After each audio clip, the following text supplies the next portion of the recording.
Seat पे अखिलेश भैया सवार हैं, इस बार वो भी सीट टूट जाएगी। योगी जी को हम लोग मुख्यमंत्री नहीं प्रधानमंत्री के पद पे देखना चाहिए। जो राम भक्तों पे गोलियां चलवाते थे, जिनके परिवार वाले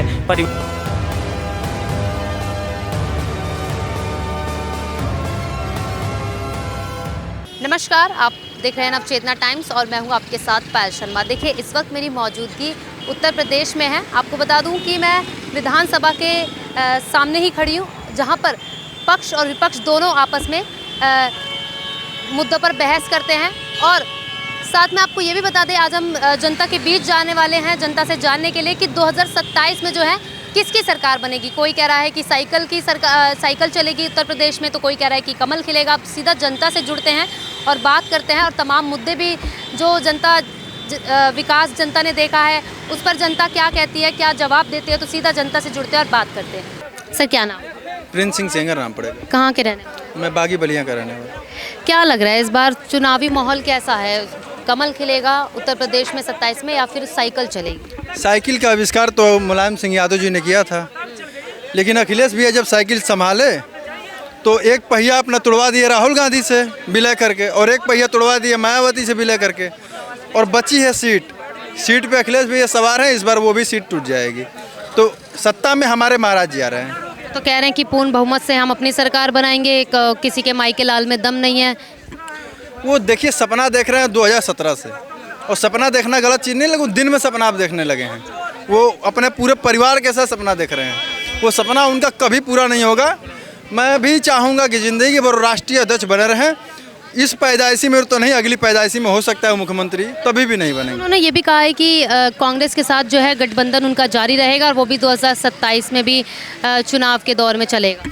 देखिए, दो बैलों की जोड़ी एक बार आई थी, एक बार फिर से दो बैलों की जोड़ी आएगी, लेकिन दो बैलों की जोड़ियों को लोग पसंद नहीं करते हैं। आप वो बैल बता रहे हैं, किस किस को बता रहे हैं?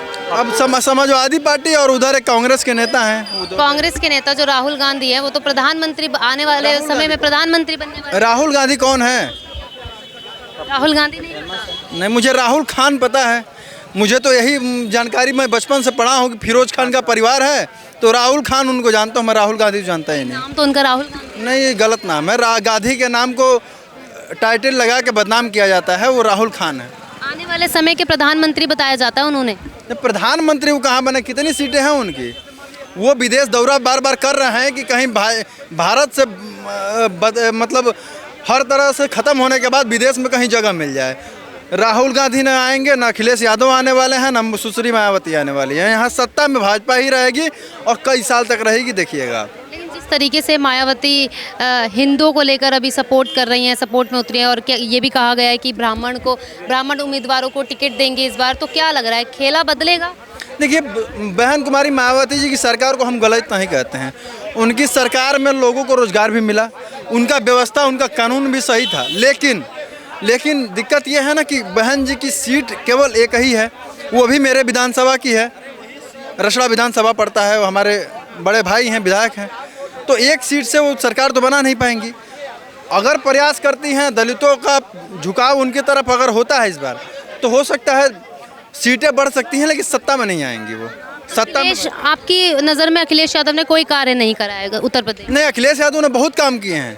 अखिलेश यादव की काम की कमी है। जितने चोरी, हत्याएं, बलात्कार, ये उनका नेक काम वही तो है उनका, और इसी वजह से सत्ता में आज दिख नहीं रहे हैं। ये सब नेक काम बता रहे हैं? हाँ, बहुत अच्छे काम है उनके। भाई, लड़कियां कोचिंग नहीं जाती थी, 6 बजे के बाद औरतें दरवाज़ा बंद कर लेती थी उनकी सरकार में। शौचालय जाना होता था गांव घर में तो औरतें जाती नहीं थी। तो इनके नेक काम तो यही हैं। अतीक अहमद को पनाह दिया, मुख्तार अंसारी को पनाह दिया अपनी सरकार में, दंगे फसाद करवाए, राम कहने वाले लोगों पे लाठियाँ चलवाए उन्होंने। कन्हैया को कहते हैं हम श्री कृष्ण के वंशज हैं। अरे ये कौरवों के वंशज हैं, जो कौरव अपने समाज में द्रौपदी का चीर हरण करते थे, इनकी सरकार आने पे बहन बेटियों का चीर हरण करते हैं। तो ये सत्ता में कहीं नहीं आने वाले। ये बहन बेटियां उत्तर प्रदेश की जानती हैं कि अखिलेश यादव कहीं से सत्ता में नहीं आने वाले हैं। अगर कोई वाकई में 100% प्योर कोई है और भारत में एक ही ब्रांड है, उनका नाम है योगी आदित्यनाथ। ना वैसा कोई हुआ, ना आगे आने वाले इतिहास में कभी आदित्यनाथ योगी कोई बन पाएगा। अच्छा, इनकी बात से सहमत है? कह रहे हैं कि जो अभी तक मुख्यमंत्री जो सही साबित हुए हैं वो योगी आदित्यनाथ साबित हुए हैं। कोई दो राय नहीं। सवाल क्या है आपका, ये बताइए। ये इस उत्तर प्रदेश में कौन है? योगी जी को अब लोग मुख्यमंत्री नहीं, प्रधानमंत्री के पद पे देखना चाहते क्यों देखना चाहते प्रधानमंत्री के पद? हैं। इतनी बढ़िया लोकप्रियता है, 40 साल के बाद दोबारा यही रिपीट हुए। सबका साथ, सबका विकास, सबका विश्वास, सबका प्रयास, हर हर मोदी, घर घर योगी, तो इतनी अच्छी बात का है। पर उन पर तो आरोप लगते हैं कि वो एक हिंदू पक्षपात की ही बात करते हैं, मुस्लिम से नफरत करते हैं। ये जो योगी जी ने कहा है तो समझने का काम कीजिए। सपा और कांग्रेस ने अभी तक मुसलमानों को पत्थरबाज बनाया था और दरी बिछवाया है। और योगी जी ने कहा कि पढ़ोगे और लिखोगे तो हिस्सेदारी की बात करोगे। हिस्सेदारी की बात मतलब कि 20%, वो सही कह रहे, हमको सचेत कर रहे योगी जी कि 20% मुसलमान दरी बिछावे, 7% या दौराजी करे। जब हिस्सेदारी की बात करो तो कहेंगे तुम्हारी भाजपा दुश्मन। तो मुसलमानों को असली कटमुल्ला समाजवादी ने ही बना रखा। जो कलम अखिलेश यादव ने कोई काम नहीं किया अपने कार्यकाल में। अब आजम खां की देख लीजिए क्या दुर्दशा हो रही है, इसी की आप व्याख्या कर लीजिए। आज ये कोई यादव पर मुसीबत पड़ जाते तो सब यादव पहुंच जाते हैं। और आजम खां की बीबी जब जैसे सीतापुर की जेल में रो रही थी तो पत्रकारों ने पूछा कि आपका कौन है, तो कहें हमारा अल्लाह है। एक बार अखिलेश यादव जी ने धरना प्रदर्शन किया हो या उनसे जेल मिलने गए हो, बाकी जब आजम खां साहब बाहर निकल के आए थे तो अखिलेश यादव मिलने गए थे और ये ज़रूर आशीर्वाद दिया था कि आए हो जल्दी जल्दी चले जाओ जेल। वो चले भी कह रहे हैं इस बार खेला तो तगड़ा होएगा उत्तर प्रदेश में और हमारी सरकार बनेगी। तो दरी नहीं बिछाएगा मुसलमान। हम 20% हैं या तो 7% है, उसी पर फैसला होगा। वोट बीजेपी को ही जाएगी। अरे तो बीजेपी बनाए, हमारी ठेकेदारी बीजेपी ने नहीं की, हमारी ठेकेदारी समाजवादी और कांग्रेस ने की। तो हम समाजवादी कांग्रेस से हक की और हिस्सेदारी की बात करेंगे। वोट किसको देंगे? कौन? आप लोग? हम लोग वोट देंगे भारतीय जनता पार्टी को, हम तो भाजपा को देंगे। मुस्लिम कह रहे हैं बात करेंगे हिस्सेदारी की समाजवादी पार्टी और की बात होगी तो सपा और कांग्रेस से सवाल तो पूछा ही जाएगा। मुसलमान वोट देगा तो भारतीय जनता पार्टी देगा। अब बीजेपी है ना अभी।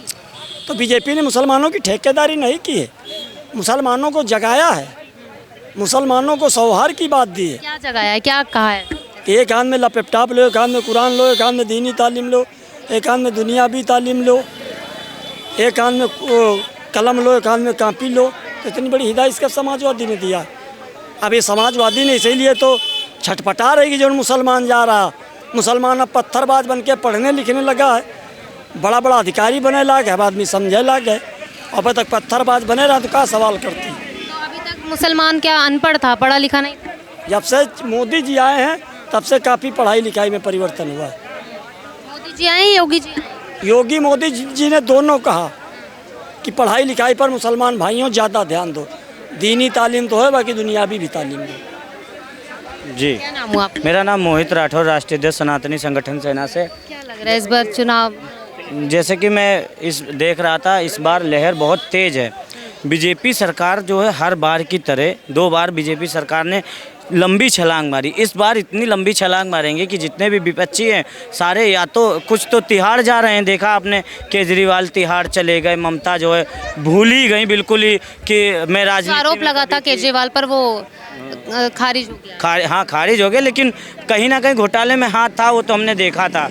ऐसा तो था नहीं, एक के साथ एक फ्री तो हुई थी, इतना तो हमें भी पता है। लेकिन यहाँ पर जो राजनीति चल रही है, कभी राम मंदिर को अखिलेश यादव जी ला रहे हैं, पीडीए के दलितों के साथ शोषण करवा रहे हैं। कभी कहते हैं हम दलितों के वो हैं मसीहा, फिर कहते हैं कि पंडितों के, कभी कहेंगे मसीहा हैं और कभी दलितों के मसीहा बन जाते हैं। मतलब इनका कहने का मतलब है राजनीति में जातिवाद लेकर आओ। जातिवाद मतलब क्या होता है, इधर दलित को बोलो, इधर पंडित को बोलो। अभी कुछ दिन पहले अखिलेश यादव जी ने पंडित समाज की एक मीटिंग बिठाई थी जिसमें वो स्वयं ही नहीं आए। पंडित समाज सारा धूप में, कड़ती धूप में अपने परेशान होता रहा। तो ये वोट किससे मांग रहे हैं? पहली बात तो ये जो राम मंदिरों के विरोध में था कभी, और जो राम भक्तों पे गोलियां चलवाते थे, जिनके परिवार वाले, परिवारवाद, क्योंकि देखिए सब तो परिवार में इनके कोई नेता, कोई एमएलए, कोई एमपी, कोई विधायक, इनके परिवार में है सारे लोग। और बाबा कहाँ, बीजेपी कहाँ? देखो बीजेपी सबका साथ सबका विकास, मतलब यूजीसी कौन लाया? यूजीसी लाए, उसका विरोध हुआ ना, उससे नाराज है कुछ लोग, मगर अभी कानून लाना चाहिए था। नहीं, कानूनी में पास नहीं हुआ। जब कानून लाना भी नहीं चाहिए था। नहीं लाना, देखिए मैं आपको बताऊं एक बात, ये राजनीति है। राजनीति में दो तरीके के गेम होते हैं। एक होता है, क्यों कहते हैं हिंदुओं की पार्टी है बीजेपी? नहीं हिंदुओं की नहीं, उन्होंने सोचा था बीच में, उनका माइंड थोड़ा ऐसा था, मैं बता रहा हूँ, दो तरीके थे। उन्होंने सोचा यूजीसी लाके सबको एक में शरण देते हैं, लेकिन ऐसा हुआ नहीं, क्योंकि शरण समाज जो था वो सब एक्टिव है ना, सब एक्टिव है। अब जो लोग एक्टिव नहीं है उनको लाओ ना, यूजीसी की जगह आप और कोई कानून लाते जो पिछड़ा दलित है, दबा लोग है, जो कहते हैं नहीं कि गरीब घर से हैं, बस्ती वाले हैं, उनको आप लेके आते, तब ब्राह्मण और क्षत्रिय सब जितने भी कौम थे सब आपके साथ होते। लेकिन कुछ गलतियां हुई थी, उस वजह से बीजेपी को ठोकर मिली थी, बहुत बुरी ठोकर मिली, थोड़ी बहुत ठोकर नहीं मिली थी, बच गए थे। ये अभी चुनाव जीतते हारते मोदी जी कितनी बार तो कुछ लोगों ने बताए, मगर ये समस्या यहाँ पे ये आ रही है 27 की। देखिए 27 में, अच्छा, राम मंदिर में जो भी चंदा चोरी हुआ है जिस तरीके से, और काफ़ी, और यूजीसी का भी एक और मुद्दा है, तो क्या लग रहा है यूपी में थोड़ा झटका लग सकता है बीजेपी को? नहीं, देखिए मैं आपको बताऊं, ये दो काम सिर्फ बीजेपी के थोड़े से, कहते नहीं कि बीजेपी के नहीं, वो अंदर सत्ता के जो दलाल बैठे हुए हैं उनकी वजह से हो रहा है।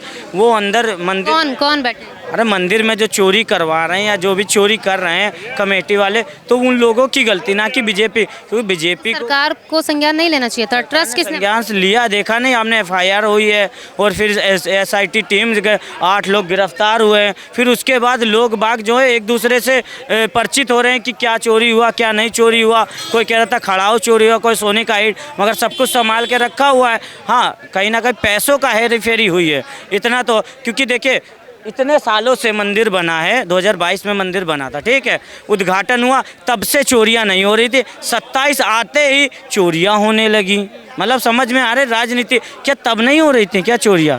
कि तब दान कम चढ़ रहा था, कि अब दान ज़्यादा चढ़ने लगा है? ये लोग सिर्फ गुमराह कर रहे हैं लोगों को। सपा ने क्या किया, चलो अब मंदिर का मुद्दा उठा लेते हैं, मंदिर के मुद्दे पे थोड़ा बहुत इधर उधर घुमा लेते हैं, लेकिन ऐसा होगा नहीं, क्योंकि इनको पता है सत्ता में हम कभी आएंगे नहीं। सत्ता में अब इनकी वापसी बिल्कुल, कहते नहीं, जमानत जब्त हो रही है, तो इनको डर लग रहा है, चलो राम भगवान के नाम पे ही ले लेते हैं, लूट लग